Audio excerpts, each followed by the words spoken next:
नमस्कार दोस्तों, मेरा नाम डॉक्टर शिशिर अग्रवाल है। और पिछले कुछ दिनों में, पिछले एक हफ्ते में मैंने जो चीज़ें व्हाट्सएप में देखी, सोशल मीडिया में देखी कि कुछ अफवाहें चल रही हैं या कुछ अंधविश्वास चल रहे हैं, कुछ ऐसी बातें हैं जो कि सही नहीं हैं और चल रही हैं। तो उससे रिलेटेड क्या सही है, क्या गलत है, दो तीन पॉइंट्स मैं आप लोगों को बताना चाहूँगा, जिसको कि आप लोग सुने और दूसरों से भी शेयर करें। कई बार पढ़ने में आया कि अगर हम अल्कोहल को, शराब को और क्लोरीन को अपने अपने शरीरों पे स्प्रेड करें, अपने शरीरों पे लगाएं, तो उससे कोरोना वायरस नहीं आएगा। ये गलत है। हमें अपने शरीरों पे अल्कोहल और क्लोरीन नहीं लगाना चाहिए। ये एक गलत फहमी है।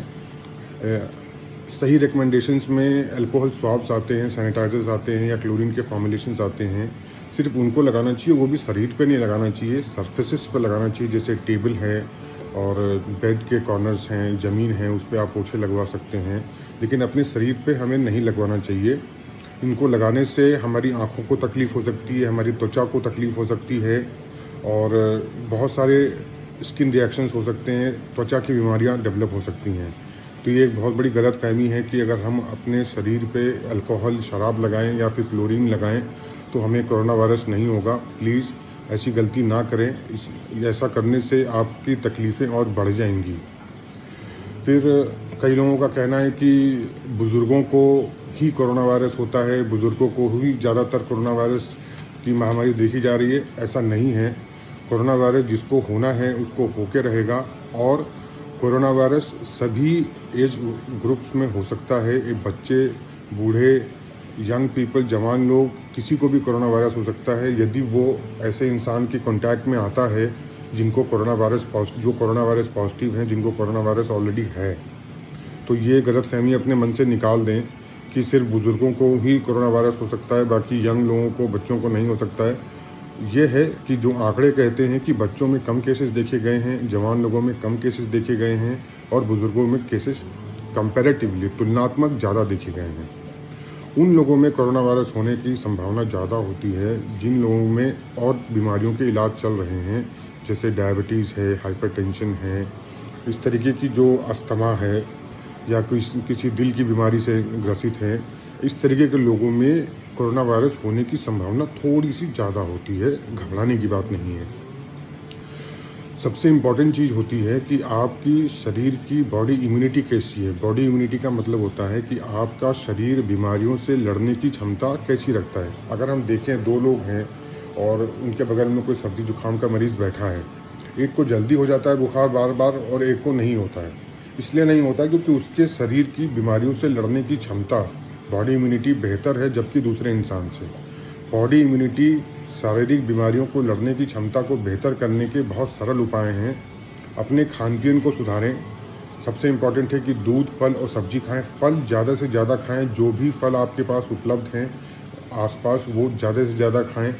अच्छा घर का बना खाना खाएं। दाल, चावल, रोटी, सब्जी, पौष्टिक आहार खाएं। 3 टाइम खाना ज़रूर खाएं। जो बाज़ार की चीज़ें होती हैं वो सब बिल्कुल भी ना खाएं। अच्छा खाना खाने से आपकी बॉडी इम्यूनिटी बहुत बढ़ेगी। आंवला एक बहुत ही रिच सोर्स होता है बॉडी इम्यूनिटी को इम्प्रूव करने का, शरीर की बीमारियों से लड़ने की क्षमता को इम्प्रूव करने का, बढ़ाने का। तो अगर हो सके तो आंवले का सेवन करें। आंवले का मुरब्बा आता है, उसका भी सेवन करें और फल ज़्यादा से ज़्यादा खाएँ। फिर कुछ एक बात सुनने में आई, देखा सोशल मीडिया पे कि लोग बोलते हैं कि एंटीबायोटिक लेने से ठीक हो जाएगा और एंटीबायोटिक नहीं लेना चाहिए। कुछ बोलते हैं एंटीबायोटिक लेना चाहिए। तो देखिए, ये वायरस है। 4 तरीके के इन्फेक्शन होते हैं। मैं आपको एकदम क्लियर करता हूँ। वायरल इन्फेक्शन होता है, बैक्टीरियल इन्फेक्शन होता है, प्रोटोजोआ इन्फेक्शन होता है और फंगल इन्फेक्शन होता है। तो इन चारों के लिए अलग अलग औषधियाँ होती हैं, अलग अलग दवाइयाँ होती है। वायरल इन्फेक्शन के खिलाफ एंटीवायरल्स दिए जाते हैं, बैक्टीरियल इन्फेक्शन के खिलाफ एंटीबैक्टीरियल्स दिए जाते हैं और इस तरीके से बाकी चीज़ों को दिया जाता है। लेकिन यदि आपको एंटीबायोटिक दिया जा रहा है, अगर आप कोरोना वायरस पॉजिटिव हैं और आपको एंटीवायरल्स के साथ में, सपोर्टिव ट्रीटमेंट के साथ में अगर एंटीबायोटिक डॉक्टर दे रहे हैं तो वो गलत नहीं कर रहे हैं। उन्होंने देखा होगा कि आपको कोरोना वायरस के साथ साथ अलग 1-2 छोटे मोटे इन्फेक्शन साथ में हैं जो कि बैक्टीरियल हो सकते हैं, मिक्स्ड इन्फेक्शन हो सकता है, जिसकी वजह से आपको एंटीबायोटिक साथ में दिया जा रहा है। तो वो गलत नहीं है यदि आप हॉस्पिटलाइज्ड हैं और आपको वो ट्रीटमेंट दिया जा रहा है। तो इन अंधविश्वासी बातों को अपने दिमाग में ना आने दें और अपना ख्याल रखें। सबसे इम्पोर्टेंट है कि बराबर हाथ धुलते रहें, 20 से 25 सेकंड तक अपने हाथ को बराबर धुलते रहें।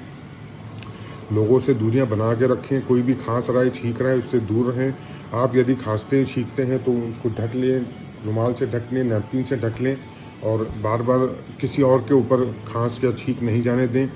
अच्छा खाना खाएं, अच्छा टाइम व्यतीत करें।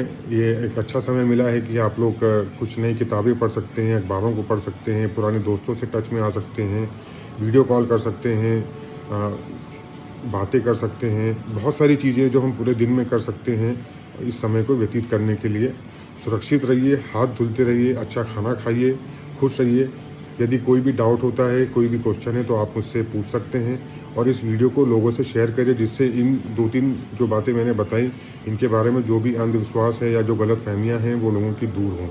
धन्यवाद, बहुत बहुत धन्यवाद। और आप सभी को अक्षय तृतीया की हार्दिक शुभकामनाएं। आज अक्षय तृतीया है। Thank you.